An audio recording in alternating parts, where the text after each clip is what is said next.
Amon St. Brown is very optimistic that the Lions offense can get right.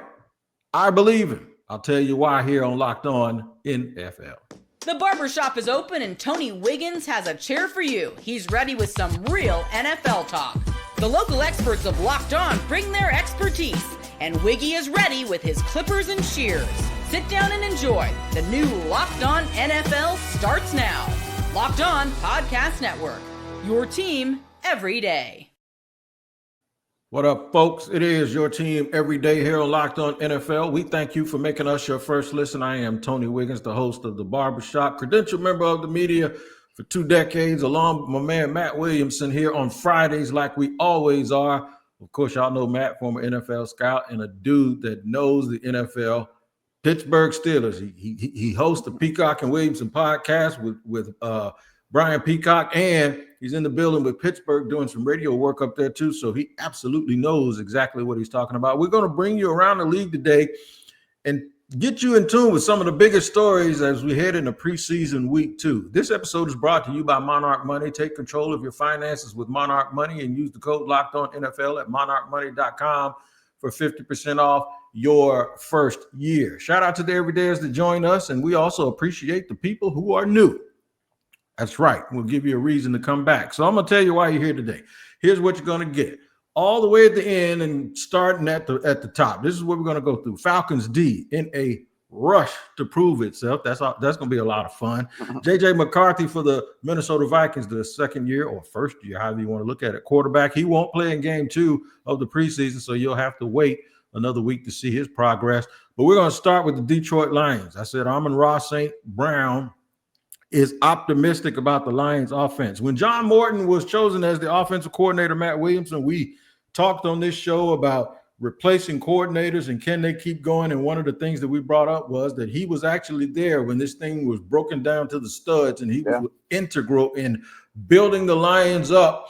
But it seems like they're off to a little bit of a slow start in the preseason, and people are wondering, hey, man, is this going to be easy? It's not always the same just because someone believes the same things that you believe and teach the same thing that you teach.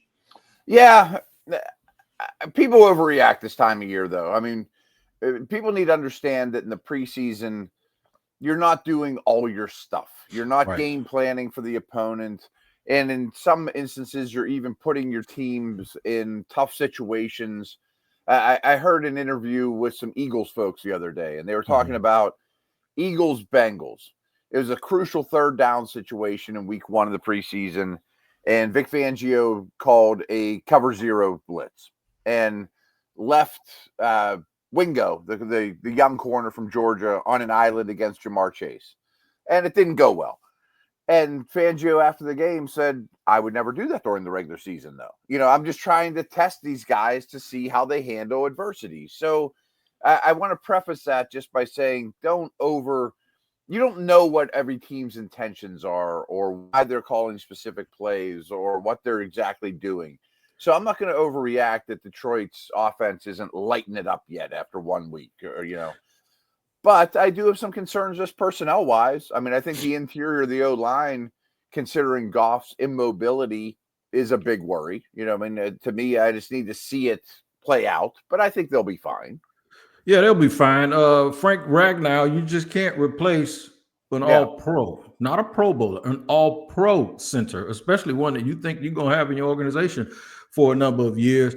Yeah, they got a lot of fish to fry. They got a lot of things to do. And I always say, just like you said about practice, I always talk about, people love hot dogs. You don't always want to see how they make them, though. You know what I'm saying? You just want to eat them, man. You don't want to. And this is a part of the practice where you see how those things are made. I tell you one thing that won't be questioned. One thing that won't be questioned is the toughness because of Dan Campbell. And now I got something here from Matt Derry to show you that they're willing to fight their way to stay to the top of that division if that's what needs to happen. Check this out. On the final play of practice, Iffy and J-Mo had some words. Players from both teams rushed to break up the scuffle as punches were thrown. After practice, Williams was walking off the field and looked at reporters and said, no bad blood, just football. Asked if he had any hostility toward J-Mo, Melifonwu said, nah, bleep just gets chippy. Hey, man, look, it's football. This is what happens. Guys fight. Coaches call plays to put their players in situations just to see how they respond. It's almost like when you take your child out and you take those training wheels off and let him ride the bike. You actually want to see if he can do it before you actually allow him to do it, right? And that's what's going on. I tell you what, Cleveland has a lot of stuff going on. We've been talking all offseason about their quarterbacks. When asked back in the day, not too much longer ago, a couple of months ago, who their starter was, they said it was Deshaun Watson. Deshaun Watson ain't starting for Cleveland at quarterback this year. And then we saw Shador, and then they drafted Dylan Gabriel in front of him. Well, Spencer German tells us what he saw this week at joint practices for the Browns and what we all pretty much suspected who the starter is going to be. 2 days of joint practices between the Browns and the Eagles are over. That's it. No more. And I guess if I had to pick a winner today, I don't like doing that. You know this. I would say the Browns won today, day 2. The defense was dominant again, defensive line in particular, aside from a few times where they let Jalen Hurts kind of get outside contain and made a couple plays, but a lot of teams struggle with that. He's a great athlete. I thought the defense looked solid. On the offensive side, they overcame what was a rough first 11-on-11 session in the red zone, where between Joe Flacco and Dylan Gabriel, just one completion on 4 passes between the two. There was a couple sacks, a couple drops in that session. It was not a good start for the offense, especially on the heels of yesterday, where Kevin Stefanski said he thought they dropped more passes yesterday than they had all of camp and a practice. So it wasn't the best start, but they rebounded in a big way. Second 11-on-11 session, Flacco. Listen, if anybody had doubts about who the starting quarterback is going to be week 1, I think Joe Flacco put that all to bed today. 6 for 6 in that second session. He threw a touchdown pass to Jamari Thrash to end it on kind of like this nice whip-around route, cutting out to the right and cutting back in the middle of the field. He scored on it. There was a trick play in there from Kevin Stefanski, who was pulling out of the stops, a screen to the right to Harold Fannin, who threw it back across the field to the left to Jerome Ford with blockers in front of him. Probably would have scored in a game setting because they weren't tackling. Hey, man, look, it sounds like Spencer German just told us, if you had any doubt, Joe Flacco is the dude that's going to run out there game 1 for the Cleveland Browns. Give me your thoughts on it. Mixed thoughts, to be honest with you. I mean, I'm not sure if you know this, Wig. I've mentioned it many times, but I recruited Joe to Pitt way back when. I mean, that's how old I am. Audubon High School in New Jersey. We beat Ohio University on him. Nobody knew who he was, and his tape came across my desk. I'm like, we got to look at this guy. But anyway, so I root for Joe Flacco, despite like the Ravens-Steeler thing. I root for him. I just don't know what he's got left, to be honest with you. I mean, these last 2 years, he was comeback player of the year. He came off the couch when nobody wanted him. He's real gunslinger-ish at this point of his career, where kind of like a Winston, the Jameis Winston, where he just throws it all over the field, puts the ball in harm's way, and when he's hot, he's great, and when he's not, it's a mess. And I just don't know what this accomplishes for the Browns, whose offense has a chance to be one of the worst in the league.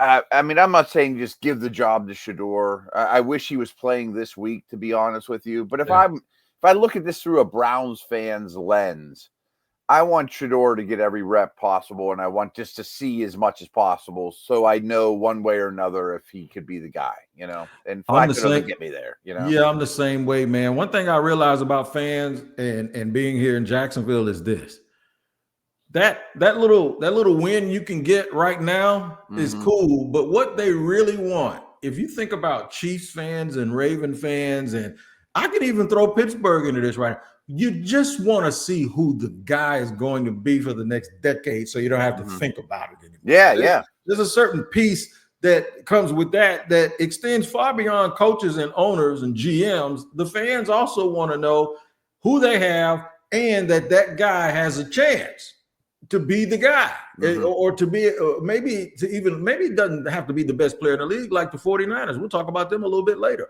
but just to know that this dude is good enough to get us where we're going if we can get there. And I think that's a very, very big deal. And I think it's important to know if he isn't. Just I want to know. That's it right there. Right. That's it. The fact that he yes isn't or that. no, you know? Yeah, man. And when you have an older guy, you're trying to hold on to yesteryear a little bit, and you're not really looking forward. Speaking of looking forward, JJ McCarthy. He's not a rookie, but it's his first time playing this year. He won't play this weekend. I will come back and discuss the ramifications of that for the Vikings in just a second here on Locked On NFL. All right, today's show is sponsored and brought to you by Monarch Money. Most people can't name all their financial accounts or even what they're worth, whether it's a 401k, properties, or investments. And when you don't have the full picture, you can end up leaving money on the table.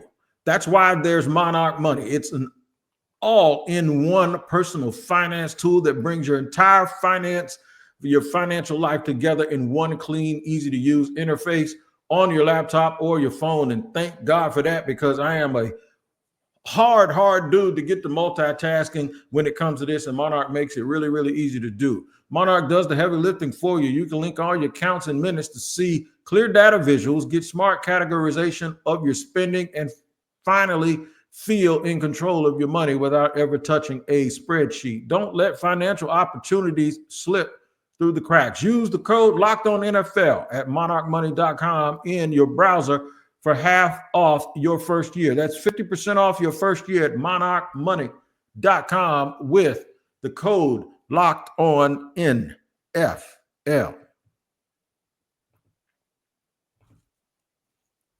All right, we're going to push along here on Friday here on Locked On NFL here in the barbershop with my man, Matt Williamson. You know, we got to look for stuff to talk about every now and then. Everybody's talking about Shador.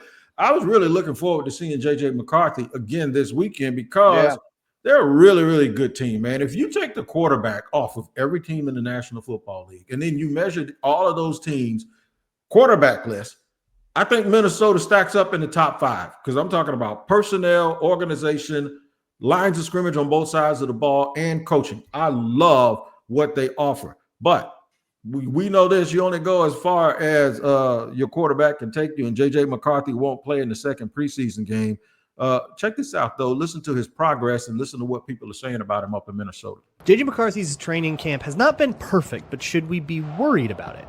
I'm just very annoyed about this perception about JJ McCarthy across the board, because he's only 22 years old. Mm-hmm. He only had like 630 reps throwing the football in college. There's going to be some bumps in the road, especially his first full training camp as the starter.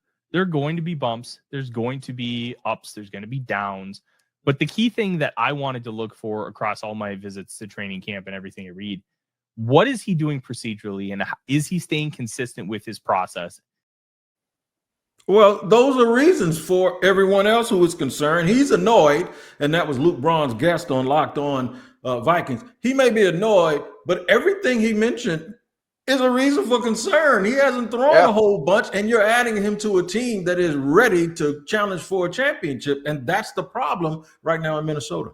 Yeah, and as he was talking through that, I guess kept thinking about Anthony Richardson. You know, Richardson didn't play a ton at Florida, has had a really hard time staying on the field in his short time in the NFL, and needs every rep he possibly can get. You know, I mean, I really think that there's a humongous trend in the league right now that the Jaden Daniels and Bo Nixes that played a ton of college football are adjusting much better than the guys that don't have a ton of reps under their belt. So anything McCarthy can get is gravy and is needed at this point.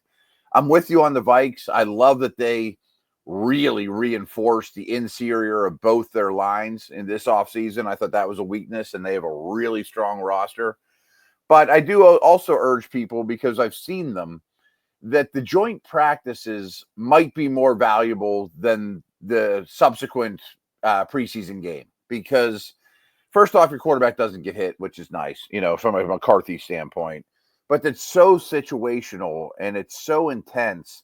Like, for example, you might want McCarthy to be in a hurry-up situation, a 2-minute drill.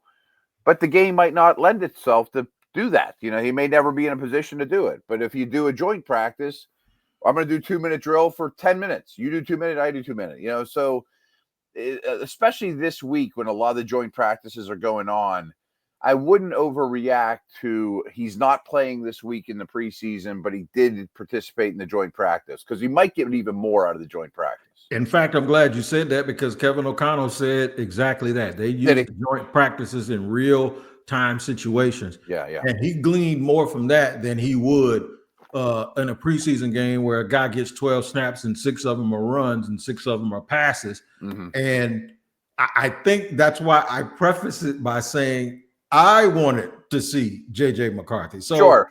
when we, and I say we in the media and as we as fans, just because we want to see something doesn't mean that it's the best thing for that organization to be doing, right? So Kevin O'Connell, if I give the Vikings credit for having this great staff, I got to give that great staff credit for doing the job that the way that they want to do it. It doesn't really work both ways. Of course, people always think it works both ways with these quarterbacks. Like, is the quarterback the sole reason why teams are good? Or you build your team first and then you can get the quarterback and add him to a good team. Or no, you better get him whenever you can because they don't grow on trees. And is he a game manager or not?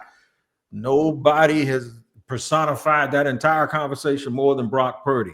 Listen to what the guys from Locked On, Eric Crocker, because I think Peacock was out, Eric Crocker from Locked On 49ers says about Brock Purdy and what he needs to do this year. For most of his first couple years playing in the league, everything was awesome.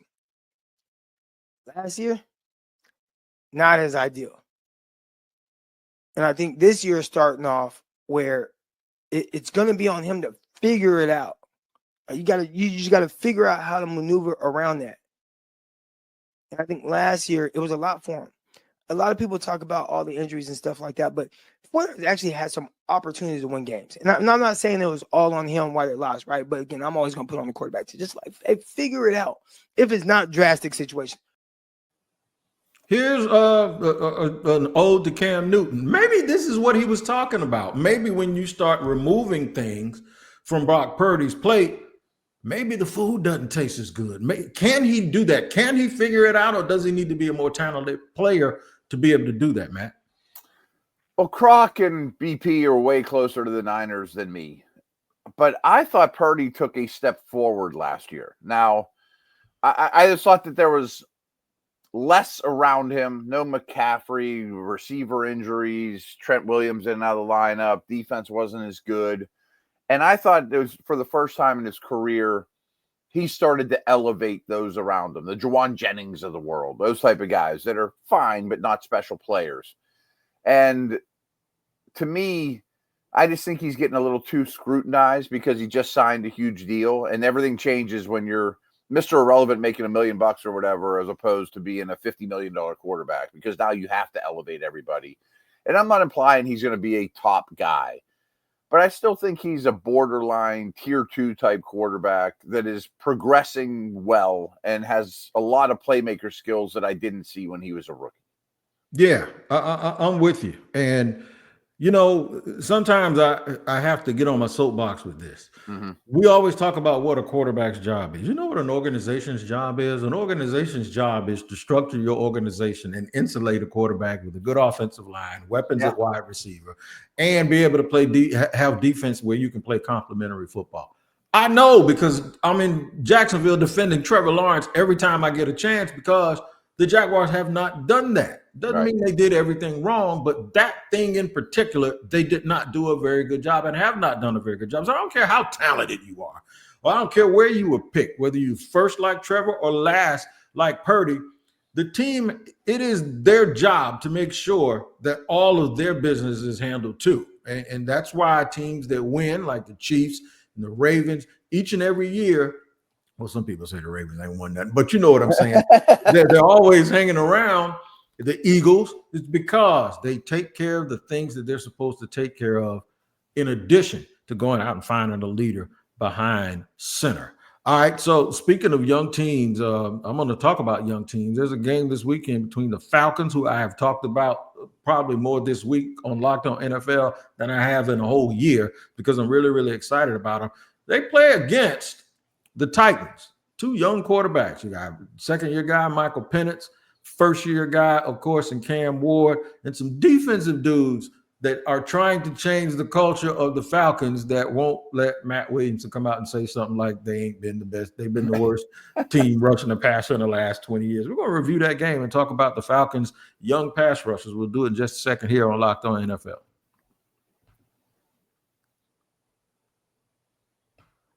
Today's show is presented by Yahoo Fantasy. Man, me and my friends have played Yahoo Fantasy for 18 years over at our league, and it's the best time of year to get your kickoff ready for your fantasy football season because it's in full swing, and this is the time you need to be drafting. And this year, Yahoo Fantasy is turning things up with fantasy football experiences like never before.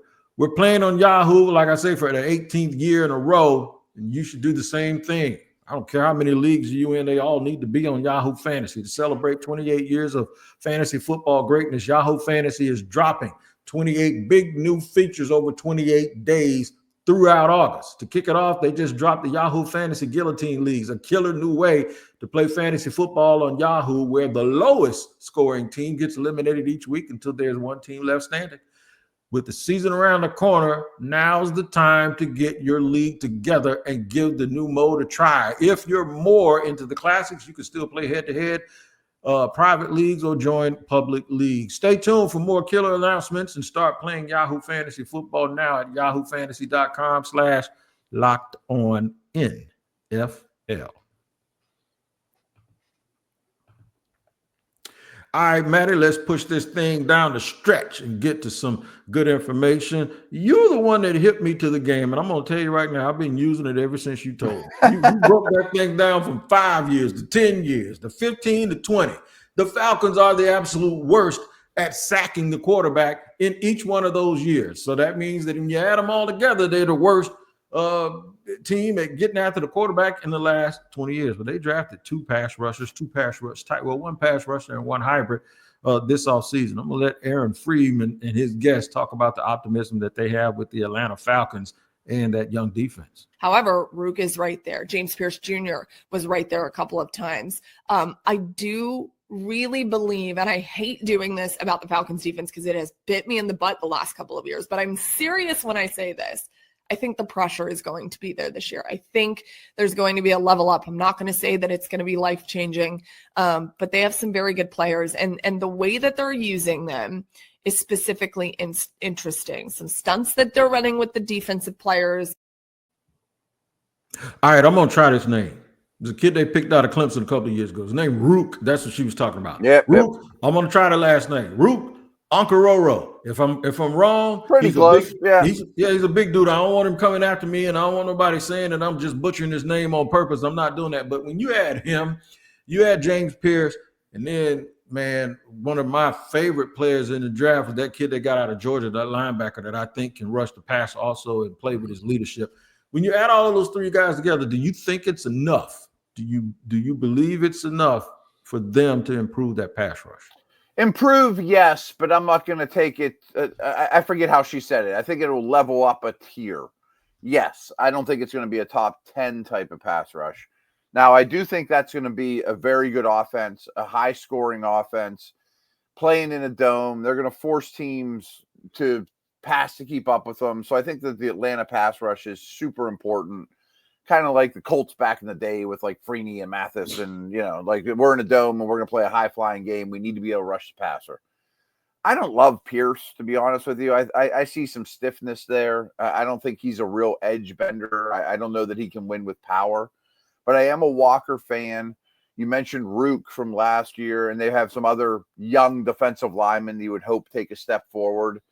So I think it'll be the 20th best pass rush in the league, not 32, which is an improvement. I mean, it's okay. Heck yeah, that's improvement. That's an improvement by about 33%. Yeah, Jalen Walker was the other guy. I'm there on Pierce too, like the athleticism and all. But we've seen tall guys. You remember Manny Lawson? Yeah. We've seen real tall guys people fall in love with, and then they just okay. You know what I'm saying? So I'm there with you with the Falcons. Their opponent this week, they might have some opportunities because the rookie quarterback that they're playing, Cam Ward, as cool as the other side of the pillow. Shout out to my man, Stuart Scott. But I will tell you this.